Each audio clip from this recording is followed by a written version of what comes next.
तुम्हारे और दामाद के बीच में सब ठीक तो है ना? हाँ, पर आप अचानक ये सब क्यों पूछ रहे हो? सुमन, तुम्हारी सास का फोन आया था।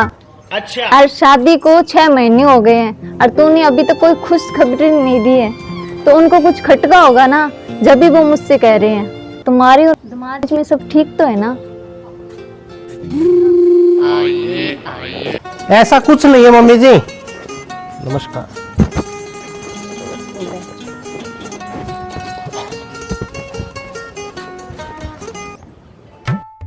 दामाद जी आप? हाँ, दरअसल वो मैंने ही मना किया था अभी परिवार बढ़ाने के लिए। इसमें सुमन की कोई गलती नहीं है। अच्छा। दरअसल मेरी गलती है, मेरे को बता देना चाहिए था पहले ही, लेकिन मैंने नहीं बताया, तो खाम में अब आपको और मेरी मम्मी को प्रॉब्लम होगी, तो मैं इसके लिए माफ़ी चाहता हूँ। कोई बात नहीं है सौरभ बेटा, तुम दामाद नहीं हो, मेरे बेटे हो, और तुम दोनों को है ना अपनी जिम्मेदारी निभानी चाहिए, जैसा तुम दोनों को ठीक लगे। हम बूढ़ों को है ना चिंता हुई ना, पर चलो खैर छोड़ो, भगवान की कृपा बनी रहे और सुखी रहो, अच्छे रहो। ठीक है? ठीक है मम्मी। हाँ मम्मी।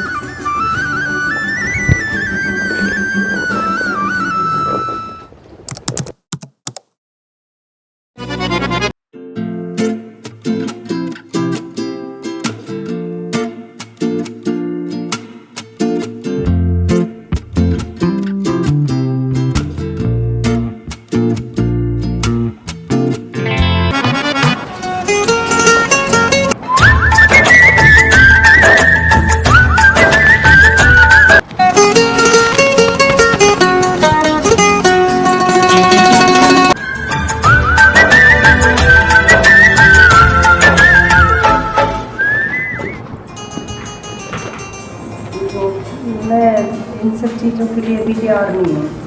क्या हुआ? कुछ नहीं। सुमन, ये तो हमारी मिलन की रात है और ये सब जो है सबकी सहमति से हुआ है। सुमन, मैं तुम्हारे निर्णय का सम्मान करता हूँ, लेकिन एक पति के हक से मैं जानना चाहता हूँ कि कारण क्या है। वजह? सौरभ जी, आपको पता है ना, मैं एक पढ़ी लिखी लड़की हूँ और आपसे पहले मेरे पास 2 रिश्ते और आए थे जिनको मैंने रिजेक्ट कर दिया और मैंने आपको चुना। पता है क्यों? क्योंकि मुझे आपके विचारों ने अट्रैक्ट किया था और आपके जो दहेज प्रथा के विरुद्ध बोले गए शब्द थे, उन्होंने भी मुझे बहुत इम्प्रेस किया।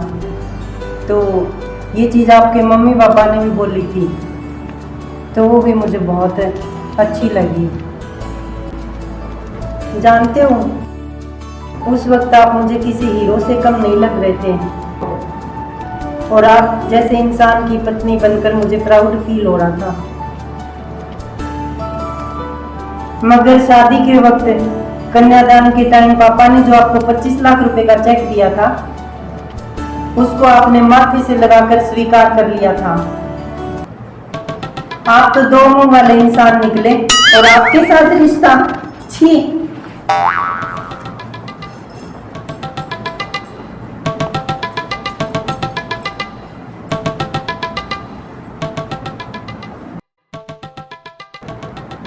आज आप मुझे हीरो नहीं, उस विलन जैसे लग रहे हो जो अपना बनकर पीठ में छुरी घोंप देता है। ओह, तो ये बात है। सुबह होते ही यहाँ से चली जाऊंगी। कहाँ? कहीं भी। तुम तुम्हारे पापा के घर तो जा नहीं सकती, वहां पे लोग तुम्हें ताने मारेंगे। नहीं नहीं नहीं नहीं नहीं, मैं पढ़ी लिखी हूँ, मैं कहीं भी चली जाऊंगी।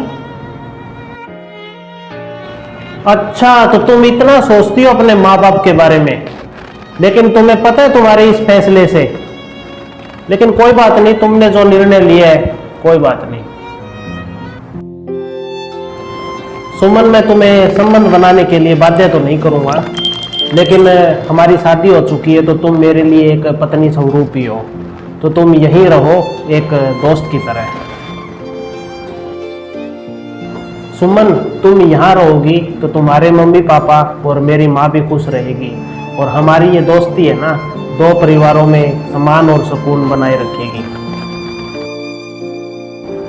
सुमन, मैं तुम्हें वचन देता हूँ, मैं तुम्हारी स्वीकृति के बिना तुम्हें कभी छूने की भी कोशिश नहीं करूँगा।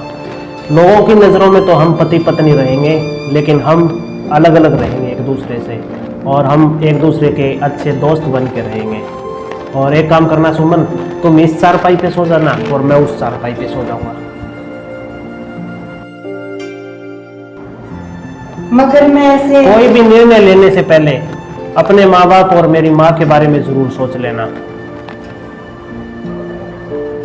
अन्यथा पछताने के सिवाय कुछ नहीं बचेगा। बाकी तुम खुद समझदार हो। ठीक है सुमन, तुम सो जाओ अब फिर।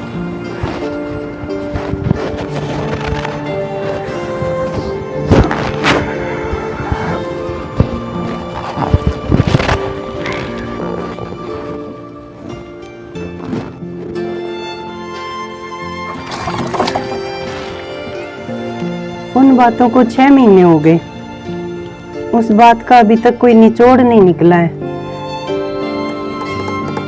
कल ही जाके वकील से बात करती हूँ और तलाक के पेपर तैयार करवाती हूँ। हाँ।